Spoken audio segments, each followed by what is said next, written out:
السلام علیکم ورحمۃ اللہ وبرکاتہ۔ کیسے ہیں دوستو آپ تمام حضرات؟ امید کرتا ہوں آپ تمام حضرات خیریت سے ہوں گے۔ دوستو، اللہ رب العزت کا انسان کے اوپر بہت بڑا احسان ہے کہ اللہ رب العزت نے انسان کو بے شمار انعامات اور احسانات سے نوازا ہے،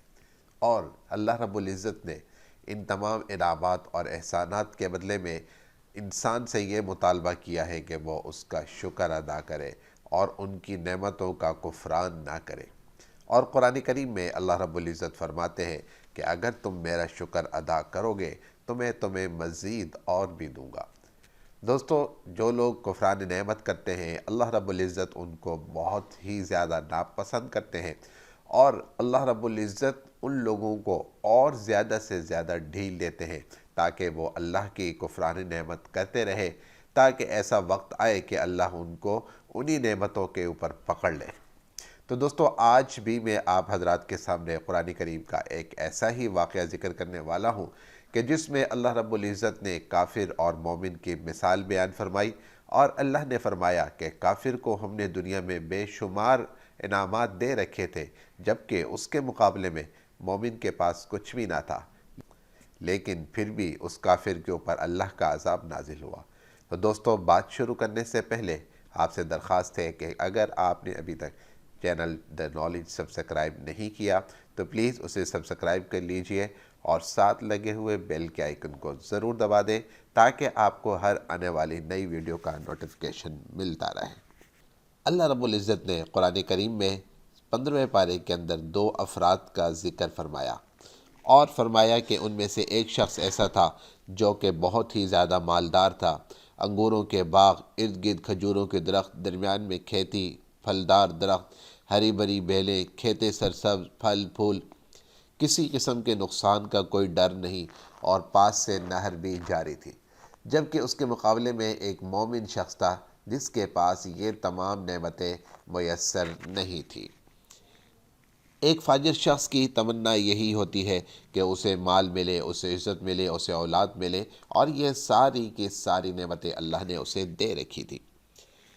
یہ اپنے باغ میں جاتا، اپنی جان پر ظلم کرتا ہوا، تکبر، اکڑ، انکار قیامت، کفر کرتا ہوا، اور اس قدر مست ہوتا تھا کہ ایک دن اس کی زبان سے نکلا کہ یہ بات ناممکن ہے کہ میری یہ لہلہاتی کھیتیاں، یہ پھلدار درخت، یہ جاری نہریں،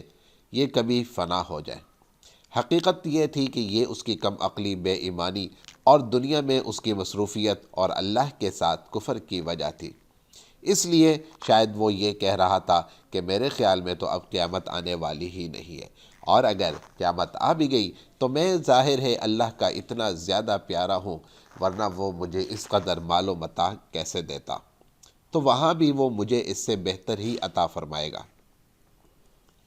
لیکن دوستو، اس کے مقابلے میں اس کا دوست، اس کا بھائی جو کہ مومن تھا، وہ اس کافر مالدار کو جواب دیتا اور اسے واعظ و نصیحت کرتا، اسے ایمان یقین کی ہدایت کی دعوت دیتا، اور گمراہی اور غرور سے ہٹانا چاہتا، اور فرماتا کہ دیکھ، تو اللہ کے ساتھ کفر کرتا ہے، جس نے انسانی پیدائش مٹی سے شروع کی، پھر اس کی نسل ملے جلے پانی سے جاری رکھی، تو اللہ کی ان نعمتوں کا کفران کیسے کر سکتا ہے؟ اس لیے جو کچھ بھی تیرے پاس موجود ہے وہ سارا کا سارا اللہ کی طرف سے دیا ہوا ہے۔ اگر اللہ چاہے تو تیرے پاس رہ سکتا ہے، اور اگر اللہ نہ چاہے تو یہ کبھی بھی تیرے پاس نہیں رہ سکتا۔ اس لیے اگر تیرے پاس اللہ کی یہ نعمت موجود ہے تو ماشاءاللہ کہا کر، اللہ کی نعمتوں کا شکر ادا کیا کر۔ لیکن دوستو،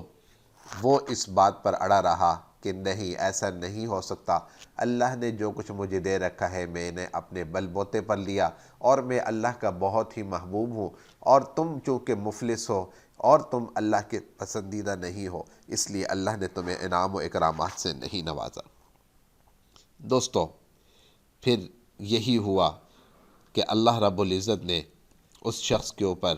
جو اللہ کی نعمتوں کا کفران کرتا تھا، اللہ کی نعمتوں کی ناشکری کرتا تھا، اللہ کی طرف سے اس کے اوپر عذاب نازل ہوا، اور وہی ہوا جو وہ مالدار شخص نہیں چاہ رہا تھا کہ اللہ رب العزت نے ان کے تمام مال و متاع کو تباہ و برباد کر کے رکھ دیا، اور جب وہ صبح اپنے کھیتوں میں گیا تو وہاں پر افسوس کے ہاتھ ملنے کے علاوہ اس کے پاس کچھ بھی نہیں تھا،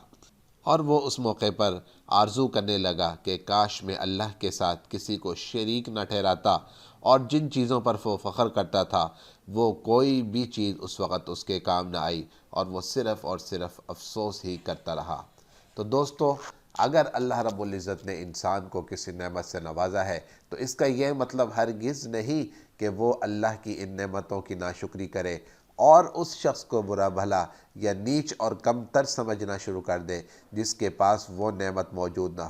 ہو سکتا ہے کہ اللہ رب العزت کے ہاں وہ شخص زیادہ قدر و قیمت والا ہو بنسبت اس شخص کے کہ جس کے پاس مال و متاع تو ہو لیکن وہ اللہ کے نزدیک محبوب اور پسندیدہ نہ ہو۔